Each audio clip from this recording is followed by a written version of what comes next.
Hi, welcome to another iPad tutorial. In this short tutorial, we're going to see how to turn off the keyboard click sound. So if you don't want to hear any sound for the keyboard clicks on your iPad, then you can use the option available as part of these settings. So tap the settings icon on your home screen.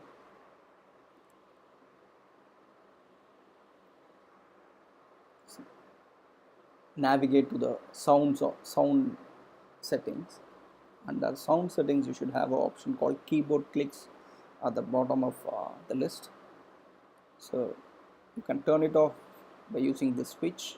Now if you type anything, you will not hear a sound, you will not hear the keyboard click sound. Thank you.